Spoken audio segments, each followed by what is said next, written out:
2 years ago, police in South Africa were summoned to the scene of what looked like yet another black gang killing. But the real story behind the brutal murder of a British worker called Stephen Harvey would unearth not just the horror of South Africa's racial divide, but the darkest treachery within family life.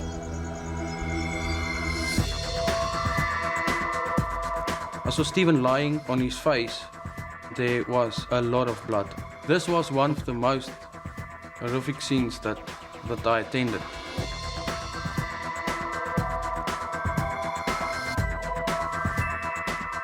John, he was a good boy, and he's a young kid. He was told to do these things. He was forced, I think forced.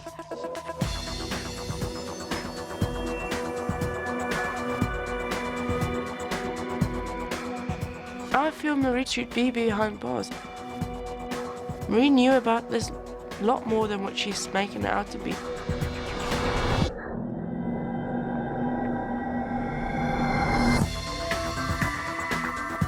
The stories that Mrs. Harvey told, how she was sexually abused, I didn't want to elaborate. I think I'll probably be censored for saying exactly what she told the court.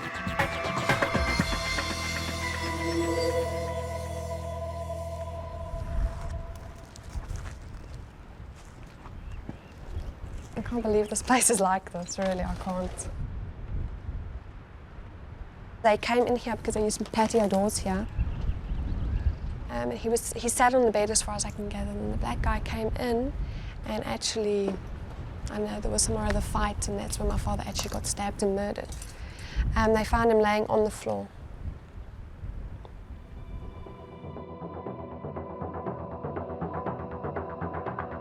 In January of 1990, a 37-year-old British housewife called Lynn Harvey joined thousands of other families leaving for a better life in South Africa.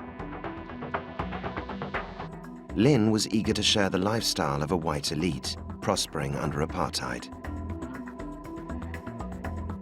Her husband, Stephen, had been offered a well-paid job as an electrician in the expanding steel industry.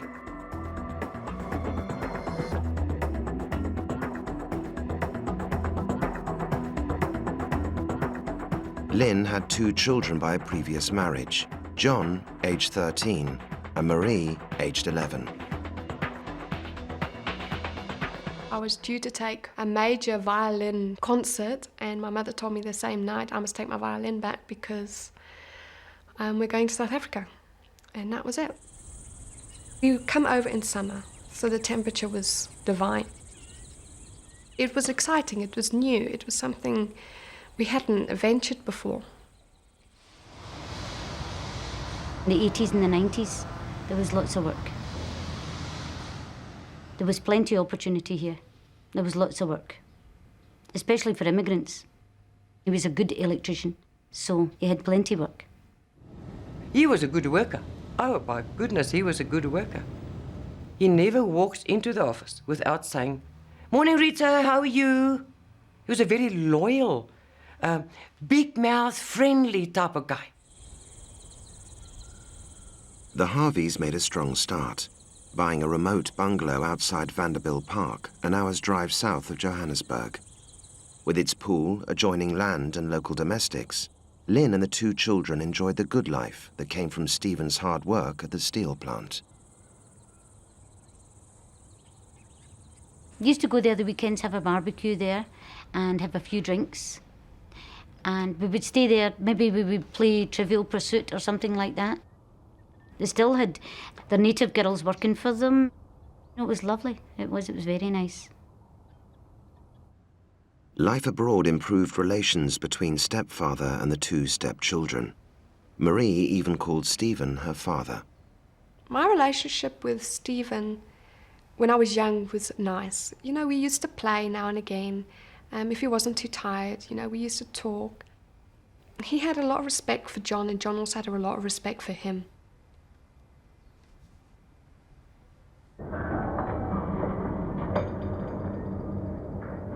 My father used to work very long hours, and he was very tired. The one day he drove down to Cape Town or Durban. He ended up falling asleep behind the wheel of his bakkie. which having a car accident, he cut off his foot.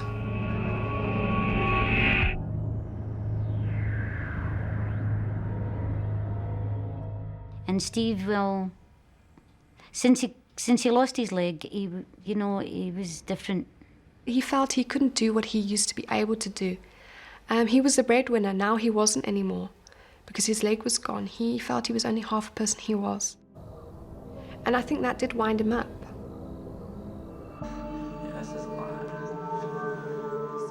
The problem started between my mother and Stephen in December 1990, when Stephen had been discharged from hospital.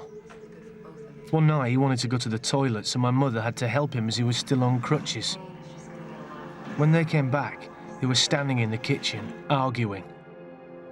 Then I saw Stephen hit my mother because he was drunk. Between the hours when the two youngest children were in bed or weren't in the house, then my life changed. My life became torture. Behind closed doors, my husband turned into something that wasn't a man. He turned into something that I didn't marry. John, age 13, was enrolled in Vanderbilt Park's leading secondary school. To his teachers, John revealed little of the disturbing scenes that he was starting to notice between his mother and stepfather.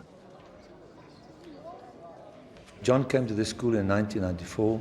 He started his A levels here.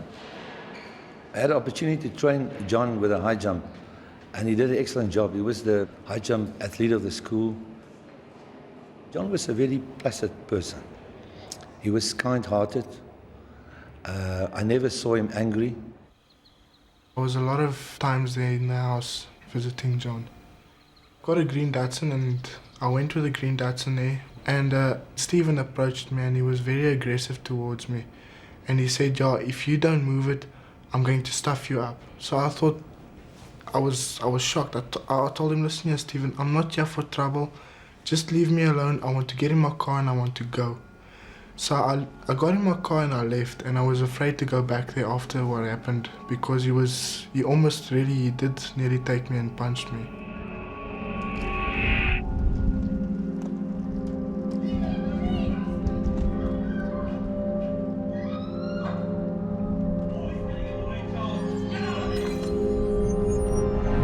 I got injured. I got sexual injuries. The bruising was on genitals, on breasts, on ankles, on wrists. That was from the sexual activities. The rest of the bruising was on the face and the rib cage. That was just from the beatings.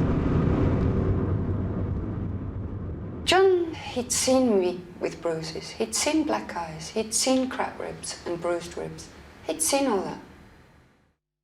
Towards the end, John, I could see in his face, he was a sad man.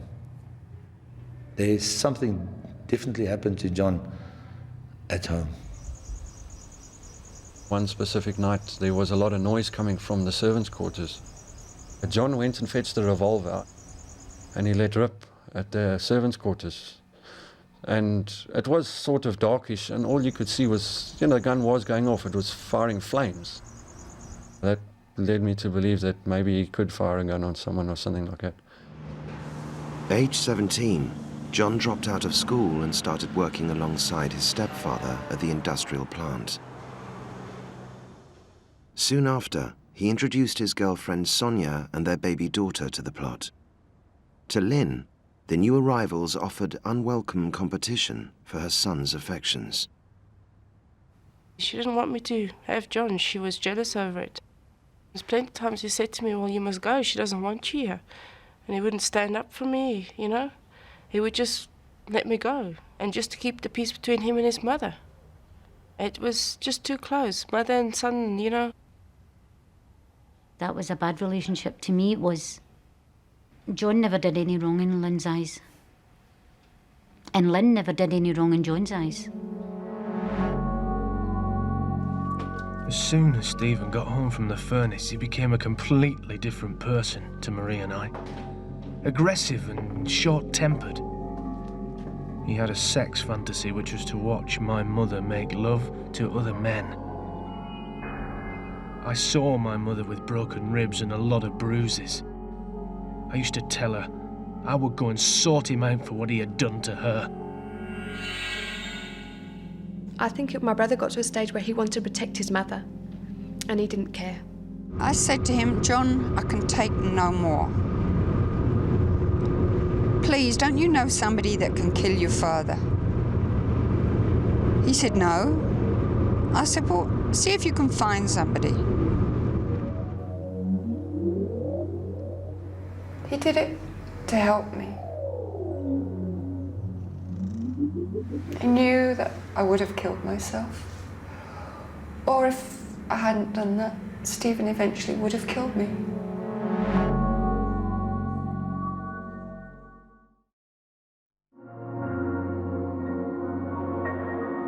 In September of 1999, John had begun to act on his mother's decision on how to murder her husband, Stephen. He now began looking for a hired killer. John would exploit the poverty of the black workforce who lived in the townships by offering a £4,000 fee, the same as 3 years' salary.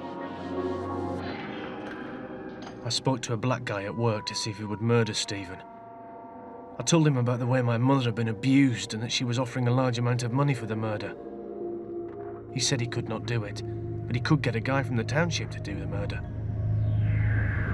He came home from work 5-6 days later, and he said, there's a man that is interested. How much would I pay? So I said 40,000 rand. I don't know whether I expected it to be carried out at that time or not.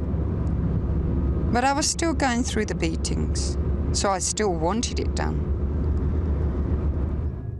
Paulus Mokoena had just lost his job and with a wife and 2 small children was struggling to survive on £1 a day.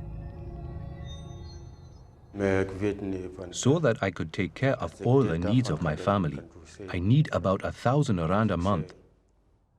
So the sum of 40,000 rand would keep me and my wife and children alive for a very long time. John told me that all I had to do is shoot Stephen so he didn't go through any pain, and then take some things from the house to make it look like a robbery.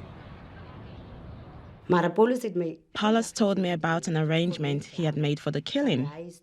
I said, no, don't do it. Leave it to the family. Beginning of September, I was told that yes, Paulus Mokoena, was willing to murder my husband for the sum of 40,000 rand. Lynn Harvey now painstakingly finalized the plan for her husband's murder. By late September, she had a killer, alibis, and a motive for Stephen's death. All was ready. The night before the murder, me and my father got into a very big argument. My father turned around and said, I would kill you. So me being very sarcastic and very clever with myself, went and got him a knife and handed him the knife. Not knowing that he was going to lunge at me. Lucky enough, he caught his leg on the bar stool and fell over as I backwards, otherwise he would have probably slit me in half. So my brother got very angry with my father, and I think that's what made my brother actually say, okay, tomorrow is the night.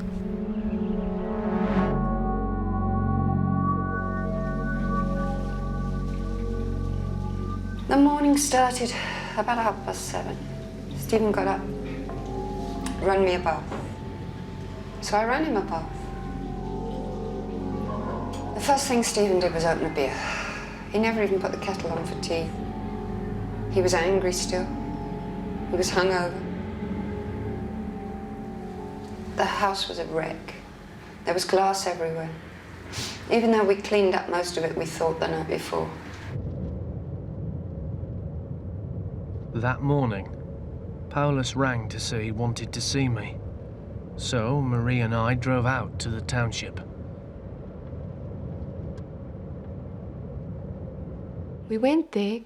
We arrived at a house where my brother got out and Rasta got out. They went in, they were in for about an hour. I stayed in the car with the kids.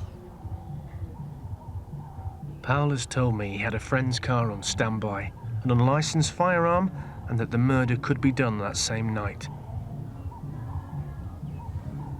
Later, I told my mother what had happened and that the murder was going to happen as she had planned.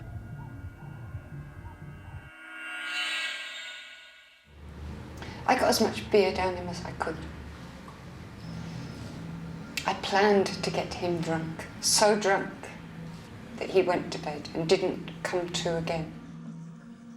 My father ended up going to bed, totally paralytic. He could hardly even walk. My brother then said, are we going to get ready to go out?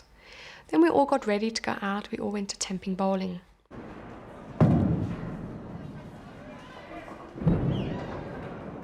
Marie and myself went out for the night. And I phoned Powless about 7:30. And he went outside. Me being nosy, I went and followed him. And he talked on the phone. Oh, I couldn't even really hear what he said. I went and stood next to him and he just showed me go inside.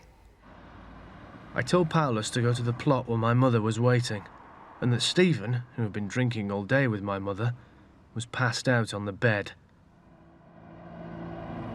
Powless told me he might be late, as the car hadn't arrived.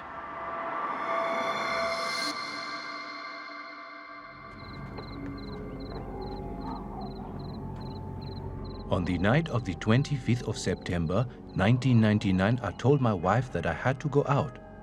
She accused me of going out drinking and insisted on going with me.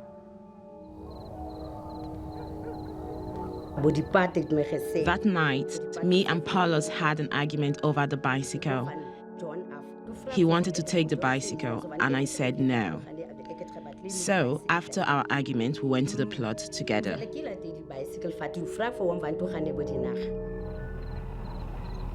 My wife and I got on the bicycle, and we rode off to the Harvey's small holding.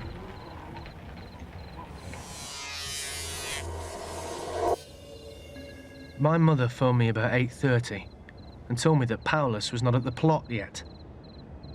John told me that everything was going to go ahead, but Umpa would be late. He didn't have transport. He'd be coming with another person on bicycles. I found that difficult to believe, but that's what happened.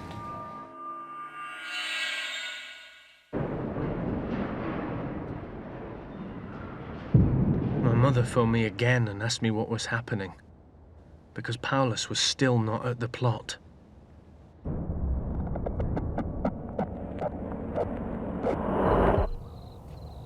"10:15, Umpa arrived. He said to me, 'Where's the boss?' I said, 'He's in bed.' 'Is he drunk?' I said, 'Yes, passed out. He's in the bedroom.' Then she told me where her husband was and instructed me to go and kill him. I found myself walking down the passageway.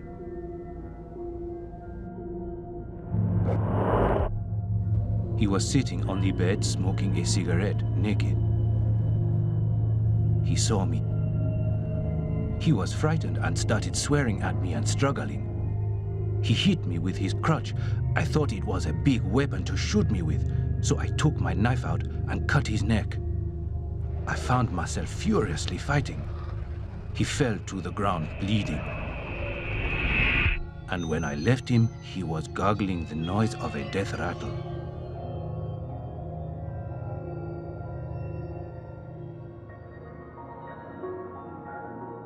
We drove to McDonald's where I bought something to eat. Late that evening, my mother phoned me, so I went outside to receive the call in private.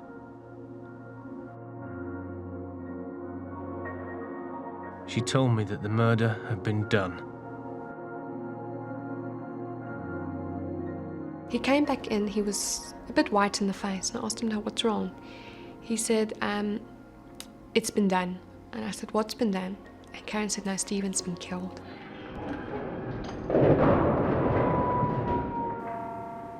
I called a friend, Johan Collette, and asked him to come round and make this look like a robbery with me.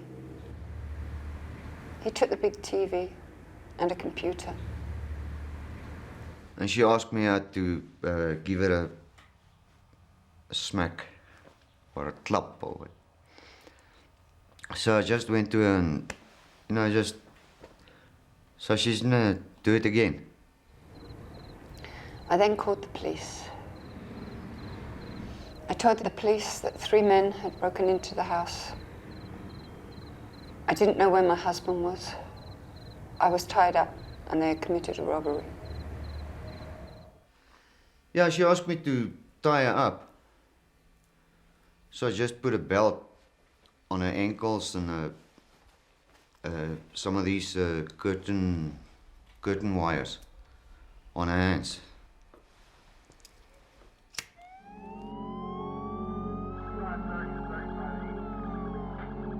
We ended up going home. There was police everywhere.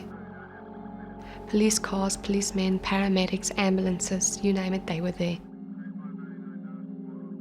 We went into the TV room. The paramedics were checking my mother, make sure she was fine, she wasn't hurt. My mother had bruises on her ankles and her elbows where she had been tied up.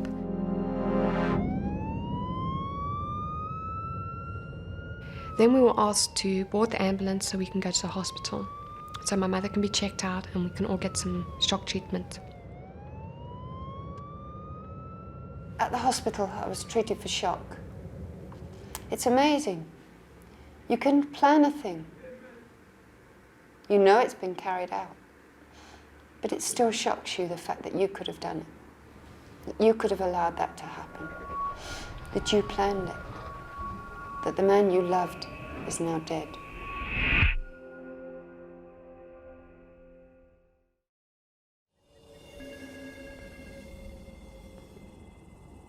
We went to the mortuary to identify the body.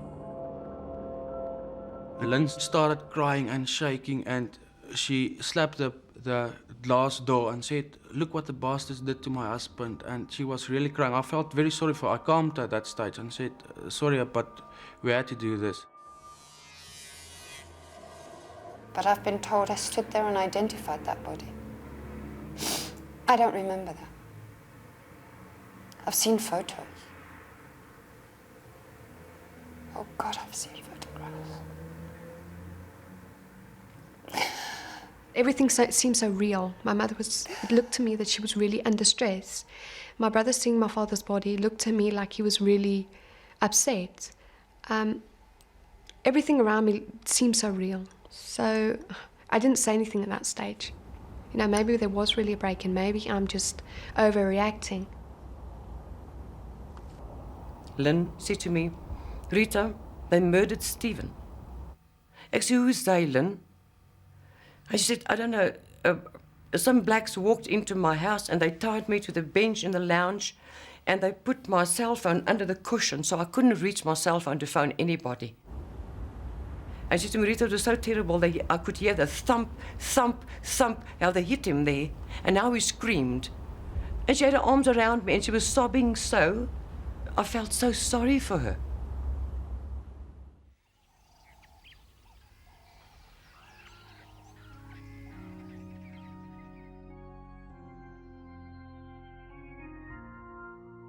At the coffin, she had red and white roses at the coffin.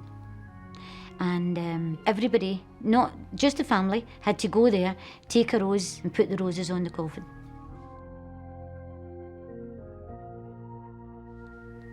And Lynn cried right through that ceremony. She really did. And she said to me, "Rita, please, if anything happens to me, my children." I said, "Lynn, but what's going to happen to you? Your children will be with you."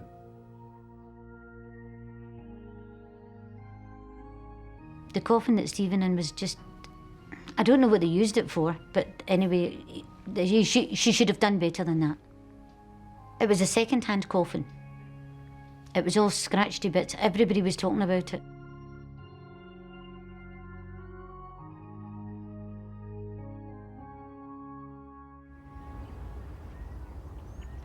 The idea of a robbery was shrewdly conceived. On the plots, whole families were murdered for household belongings alone. But when the police arrived that night, they immediately sensed that Lynn's version of a well-planned break-in was not adding up. It looked strange. It did not look like a normal farm attack or small holding attack. But I took Lynn's statement, and according to her, while she was watching TV, she saw a vehicle coming into the plot, and she thought it's Marie's boyfriend.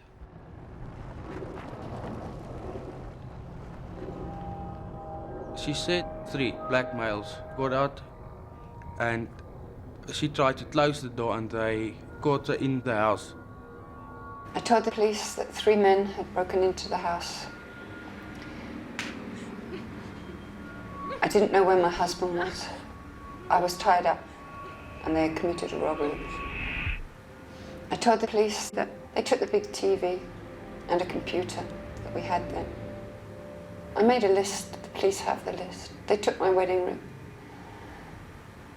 He said to us the lady was tied up, her husband was murdered, so they had a lot of time, and yet they only took a few things out of the house. In one room there was about 50 CDs standing there in the room. There were also in the same room another small radio. That's things they will take. We had a suspicion that something was not right.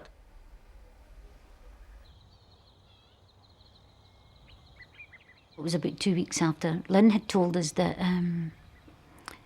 they stole her jewellery. So certain rings and things that had been supposed to have been stolen. Then she came into the shop one day, and Tracy and I were in the shop, and she came in and she had this ring on.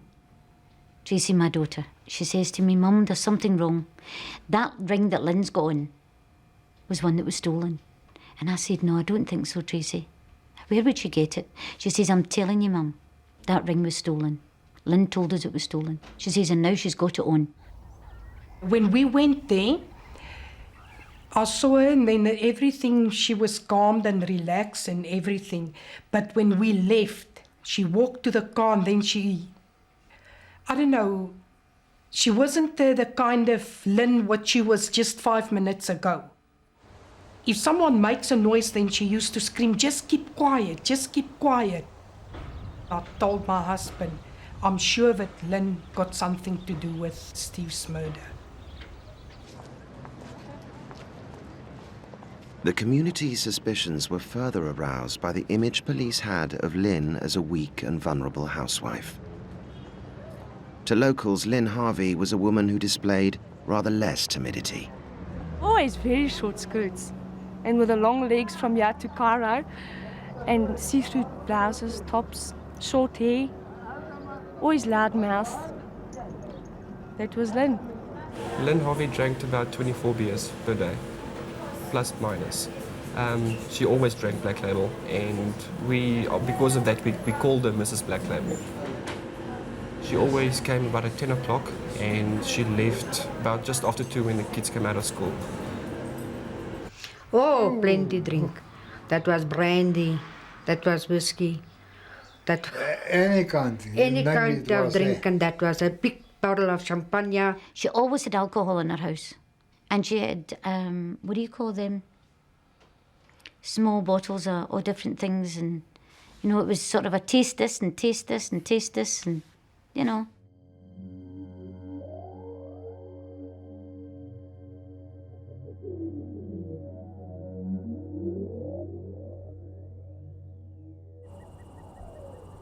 Those who shared life on the plot were exposed to the extreme level of Lynn Harvey's contempt for her disabled husband.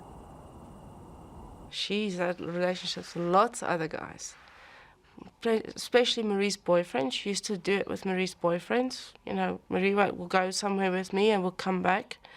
And we found her with one guy one night. I mean, it was my first date with John. They were John's friends like us. We would be there, and she would come out of the blue doing, I don't know, she would pull someone's pants down or something like that, to us.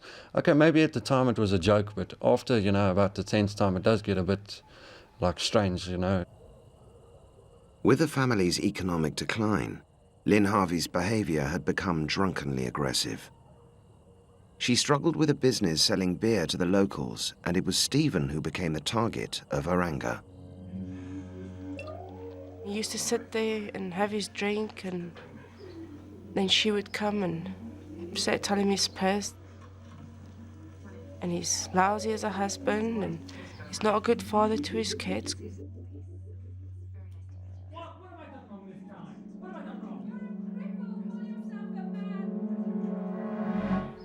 But she doesn't think of, he's just been working for 12 hours to put food on the table. But that doesn't come into account with her. My mother and father would get into arguments. Then my mother would get my father to bed, sit on top of him and punch him, or beat him up, or push him over. You know, my father was a short little man with one leg. He wasn't very stable when he was drunk. Sometimes he was on crutches.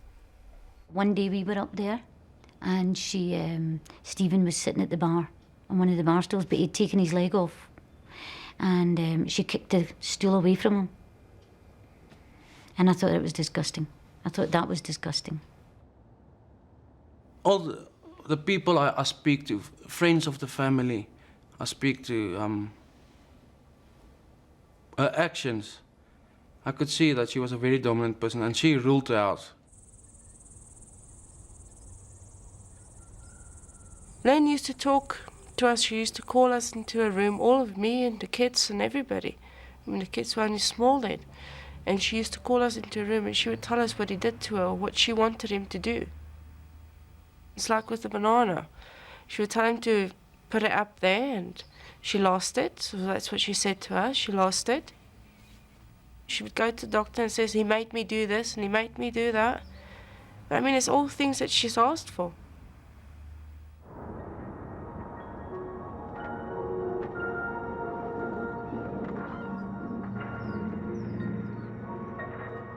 In fact, the plans to kill Stephen had been 4 years in gestation.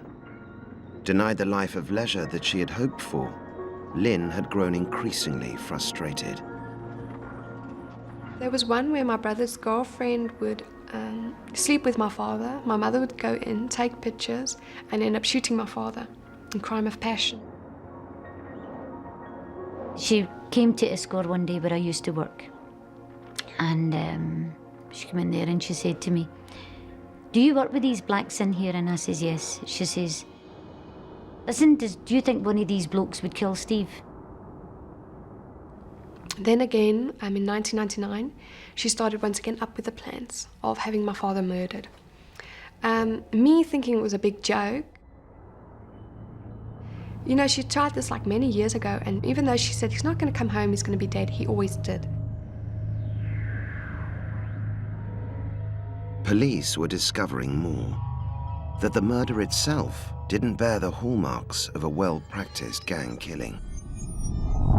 In a professional murder, the murderer usually goes for the vital organs, and this was done, I think, by an amateur. There was 10 stab wounds on the body because of the distribution of the wounds and the lacerations. It was over the skull, and it was around the neck and the arm and the face, but not really at the vital organs. It was quite a violent scene, but I don't think it was done by a professional.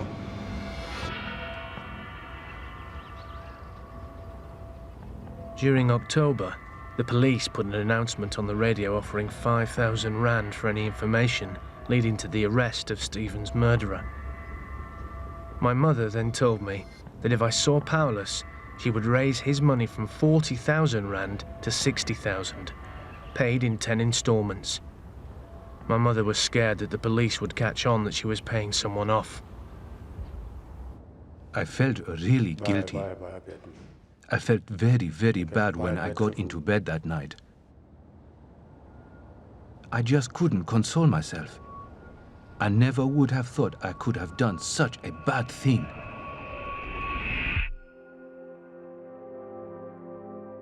Even with the hired killer bullied into submission and awaiting his payments, Lynn Harvey could not relax. Betrayal could now so easily come from someone far closer to home.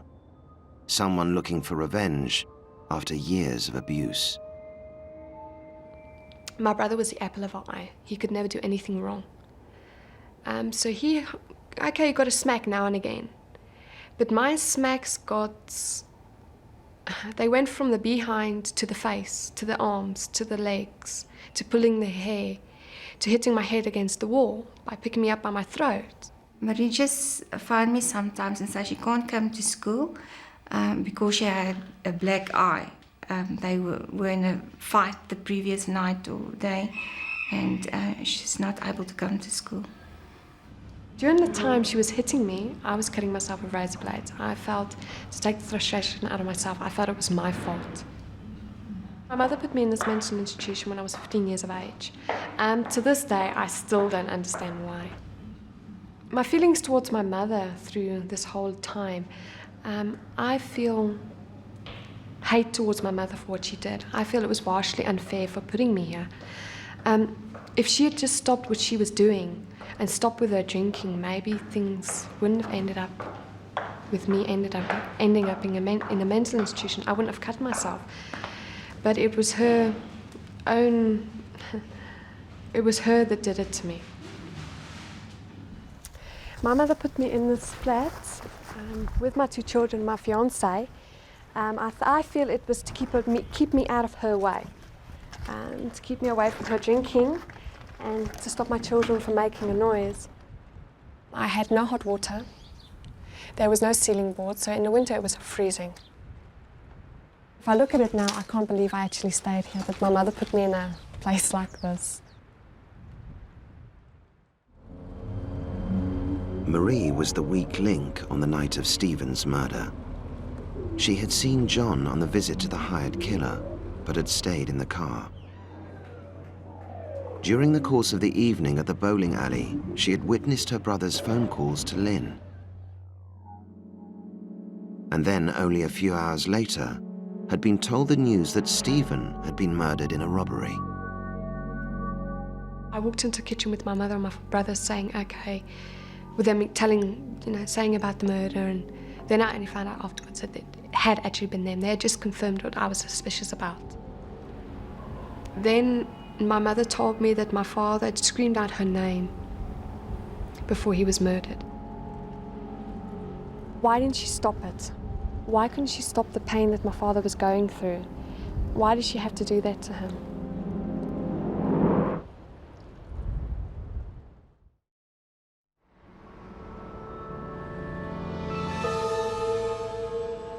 On the Monday following Stephen's death, Lynn, John and Marie left his body at the mortuary and went straight to Old Mutual Finance, which held a life insurance policy on the murder victim worth £50,000. The times she was there, she used to scream, she used to shout, she says fight, she says do what you can, get my money. She came into the shop one day and she says she was going to be arrested because she had smashed Old Mutual's table because they had told her that she was getting no money. So we went up there and we seen the manager at Old Mutual. And I said to him, it's not money that she wants to buy another house, it's no money that she wants to do this or this. She needs food. She's got no food. So he says to me, okay, listen, I'll do what I can for her. And then she got her money. Over the next 4 months, Lynn Harvey began to spend the proceeds of Stephen Harvey's life insurance. Spending. She's spending a lot of money. Well, she says she's very rich now. Smile, happy.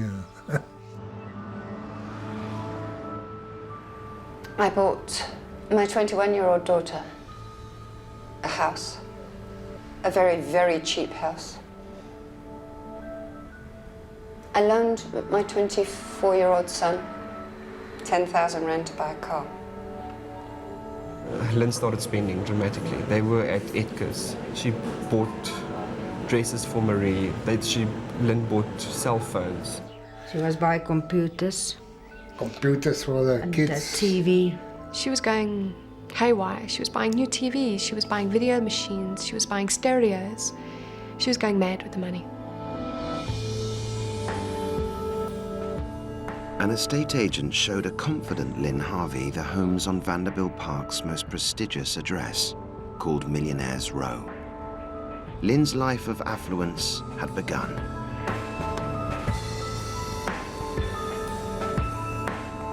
But then her luck broke, and from a most unexpected source.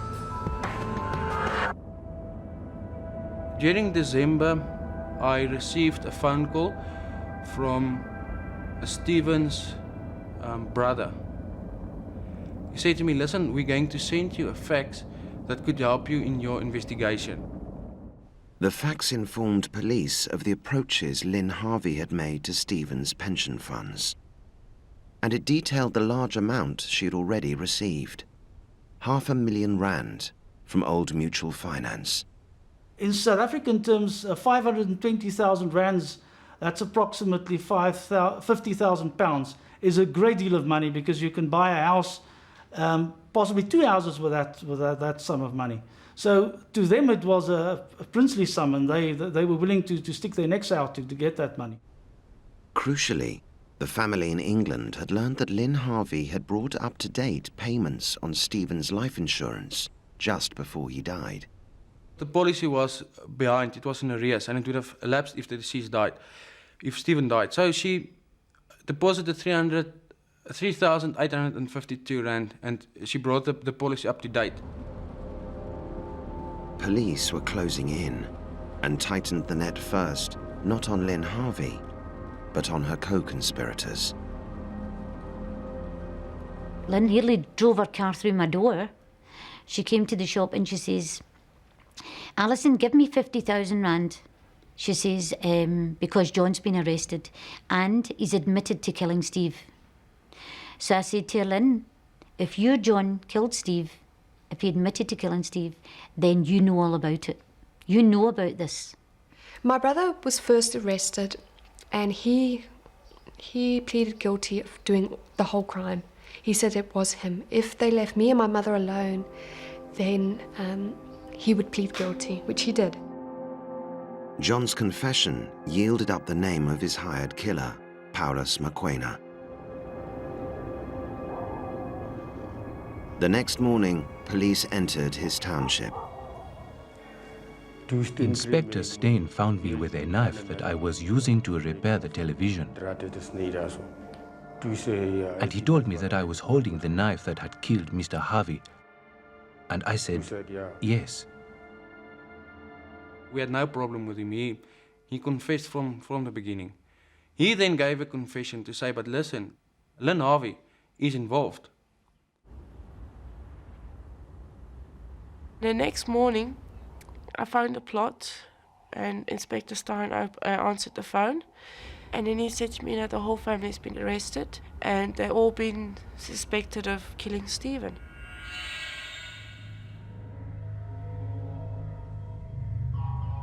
In June of this year, Lynn and Marie went on trial, along with John and Paulus Mokoena, on charges of murder and conspiracy to murder. Mokoena, in our interview, said that the Harveys had bribed a poor man to kill. I realized that such horrible things can happen if people promise you money and you are poor like me. It is like when you go hunting. You put out your trap and you wait for someone to fall in.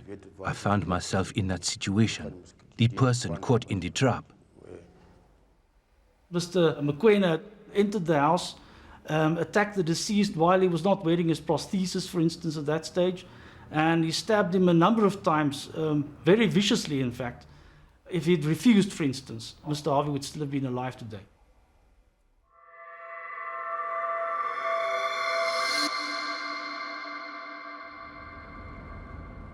John's role in locating the hired killer and then planning his stepfather's death was self-evident.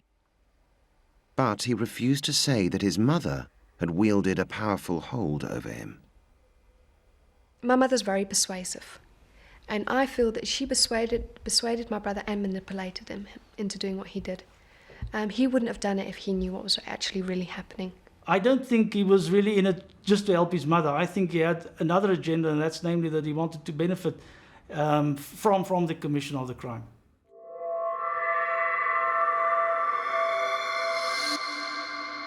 How does a mother feel about putting their child in jail for their life?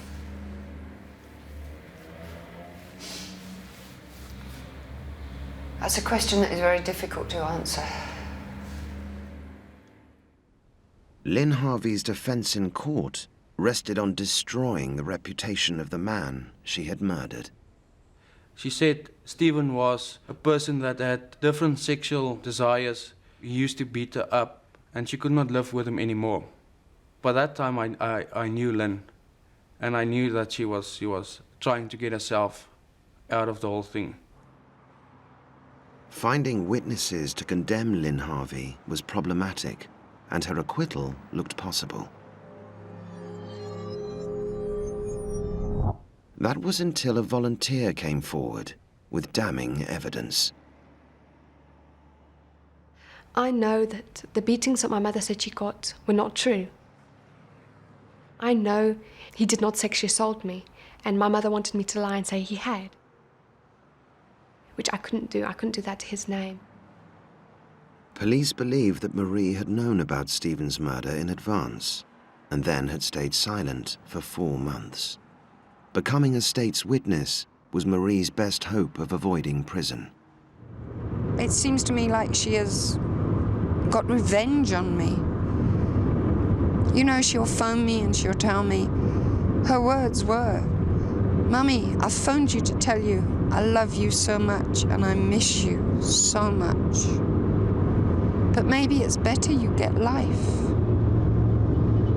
Why would a child contradict herself, saying that she loves me and she misses me so much, but she wants me to live in prison for the rest of my life? The only thing she's ever done is given me hell in my life. So I don't feel, why should I be there for her?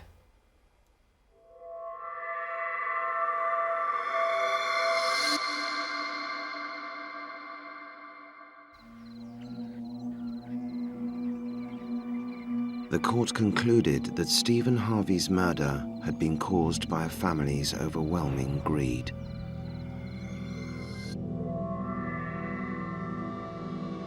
How can any person do this to a half-invalid type of person? It's terrible. And only when I heard it was all about his money, then I realized how far any human being can go for money. I just wouldn't set foot near them again. I wouldn't like to be in the same room with them alone. I mean, knowing what they're capable of. It's scary, it's scary. You know, when you look at pictures of Lynn, you say to yourself,